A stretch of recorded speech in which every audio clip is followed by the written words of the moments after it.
Hello everyone. In today's lecture of business law, we are going to discuss second chapter Information Technology Act 2000, that is cyber laws. तो इसमें जो introduction है, सबसे पहले तो हम इसमें करेंगे इंट्रोडक्शन पार्ट, उसके बाद है इसमें objects of cyber laws, then its jurisdiction and then some definitions.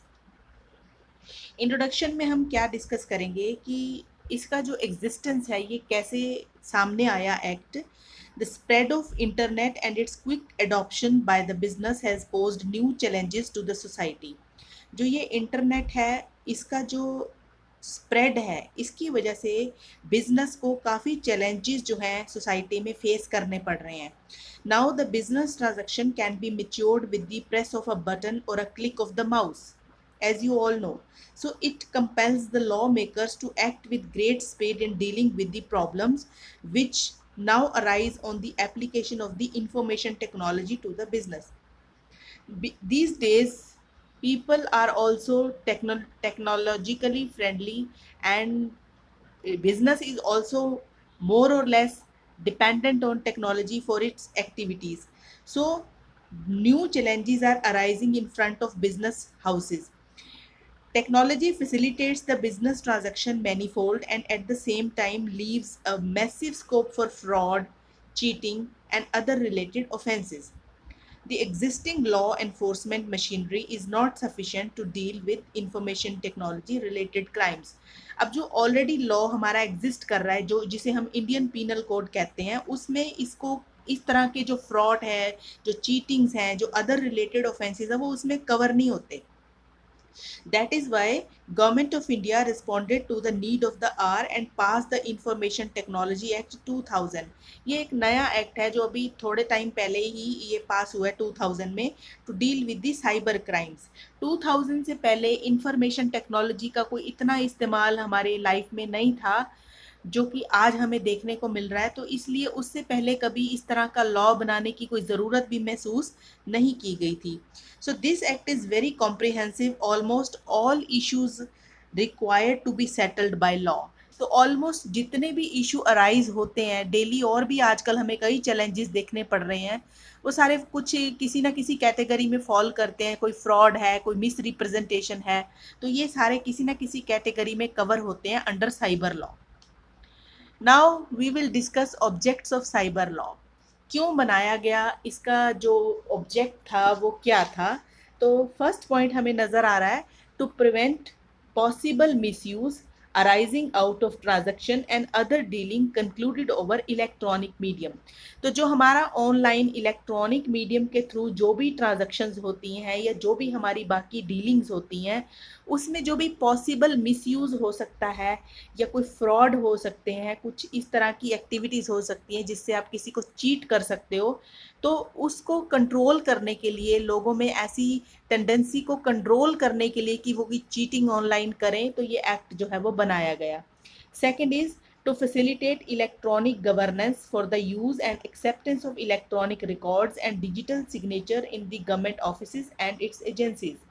अब इलेक्ट्रॉनिक गवर्नेंस का ज़माना है आजकल, जैसे कि पेंडेमिक का टाइम है, तो और भी ज़्यादा सारा काम जो है वो इलेक्ट्रॉनिक मीडियम के थ्रू हो रहा है। इलेक्ट्रॉनिक गवर्नेंस सारा काम ऑनलाइन जाता है, तो गवर्नमेंट के जो अथोराइज्ड पर्सनस हैं, जो डिजिटल सिग्नेचर, उनके बिना लेटर्स जो है वो आगे ऑनलाइन ट्रांसफ़र नहीं हो सकती, तो उसको फैसिलिटेट करने के लिए भी ये साइबर लॉ हमने बनाया कि जो भी गवर्नमेंट ऑफिशियल्स हैं या जो भी गवर्नमेंट की कोई नोटिफिकेशंस होती हैं वो ऑथेंटिक वे में ऑनलाइन ट्रांसफ़र हो सकें। इलेक्ट्रॉनिक गवर्नेंस को ज़्यादा सेफ करने के लिए ये लॉ जो है ये डिज़ाइन किया गया।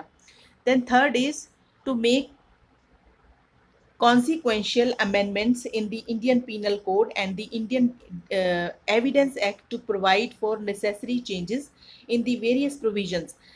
हमारे पास इससे पहले जो इंडियन पीनल कोड है आईपीसी और जो इंडियन एविडेंस एक्ट है, उसमें भी हमें कुछ नेसेसरी चेंजेस करने थे, क्योंकि उनमें इस तरह के क्राइम्स के बारे में कुछ भी मेंशन नहीं है। तो उनकी तरफ से जो चेंजेस हैं साइबर लॉ के हिसाब से कुछ चेंजेस इसमें की गई हैं, जिसका ये पर्पज़ है कि जो हमारा जस्टिस ज्यूरिडिक्शन सिस्टम है उसे हम सही तरह से तैयार कर सकें। अगला स्टेप इसमें आ जाता है जुरिडिक्शन। जुरिडिक्शन का मतलब होता है स्कोप, कह लो कि ये एक्ट कहाँ कहाँ अप्लाई होता है, इसकी वर्क एरिया कहाँ तक है। तो this act applies to the whole of India without any exception. कुछ एक्ट ऐसे हैं जो पहले के टाइम में जम्मू एंड कश्मीर में लागू नहीं थे, लेकिन ये जो एक्ट है ये फ्रॉम द वेरी बिगिनिंग ये होल ऑफ इंडिया में लागू होता है without any exception. So it is also applicable to any offense or contravention committed outside India by any person. अगर कोई पर्सन इंडिया से बाहर जाके भी अगर कोई फ्रॉड करता है तो भी इसमें कवर होगा। In other words it covers all offences which have either been originated from India और outside India but directed at computer within India. India के किसी कंप्यूटर में या तो इंडिया में ही कोई ऑफेंस हुआ है या इंडिया के बाहर के किसी पर्सन के लिए ऑफेंस हुआ है, वो दोनों ही इसमें कवर होते हैं। तो इसके अलावा हम जो इसमें नेक्स्ट करेंगे वो आ जाएगा अपनी डेफिनीशंस। डेफिनीशंस है नंबर 1 राइट साइड पे कंप्यूटर। अब कंप्यूटर तो एक ऐसी चीज़ है, आई थिंक कोई पर्सन होगा जो इसके बारे में नहीं जानता, बट इन दी लिटरली अगर हम कंप्यूटर को एक्सप्लेन करें इसका क्या मीनिंग होता है। कंप्यूटर का मतलब होता है एनी इलेक्ट्रॉनिक, मैग्नेटिक, ऑप्टिकल और other high speed data processing device. ये इसका बुकिश मीनिंग है, एक डिक्शनरी मीनिंग कह लो कि कंप्यूटर का क्या मतलब होता है। Any electronic comma magnetic comma optical और other high speed data processing device और system which performs logical, arithmetic and memory function by manipulations of electronic, magnetic or optical impulses and includes all input output processing storage computer software.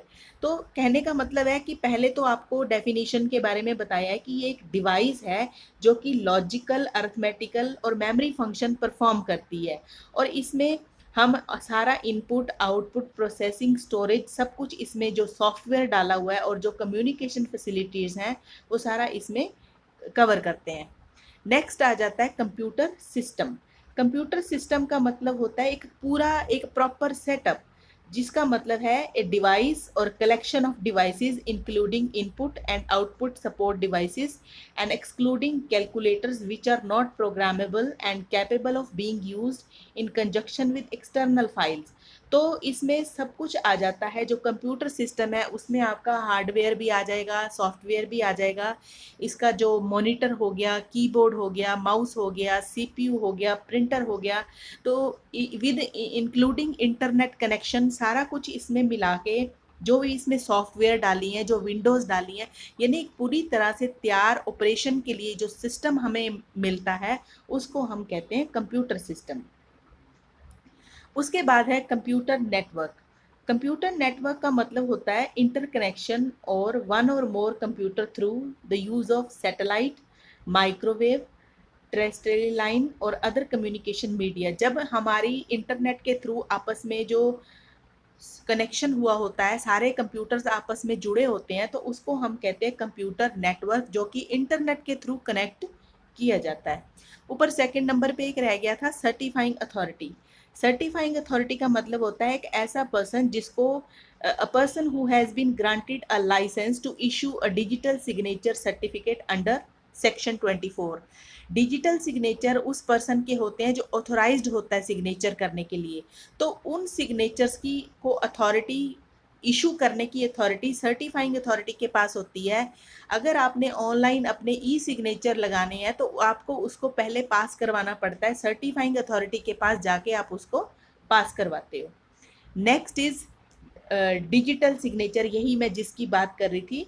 Digital signature means authentication of any electronic record by a subscriber by means of an electronic method or procedure in accordance with the provision of section 3।